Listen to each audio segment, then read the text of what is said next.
Ma, girlfriend ko, si Eileen. Good afternoon, Tita Dali. I've heard a lot about you po.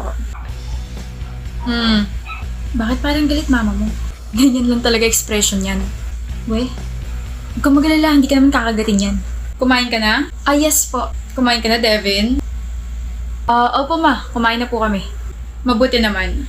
Akala ko mag-aalala na naman ako dahil nagdala ka ng palamunin dito sa bahay. Ma, ako ba tinutukoy niyang palamunin? Hindi, B. Ilan taon ka na ba, Neng? 21 po. May trabaho? 3rd year college, tita. Nag-aaral pa nga. Dagdag ka pa sa gastusin ng anak ko. Po?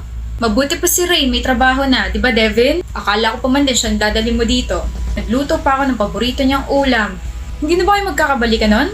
Kabait na bata, magalang at ang pananamit. Halatang may delikadesa. Sino si Rain? Sino si Rain? Ex ko. Ikaw ba'y pumaparty ha?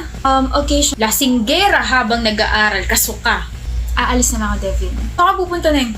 Alis ka na? Mabuti pa nga. Hoy Devin, baka ihatid mo pa yan. Sayang sa pera.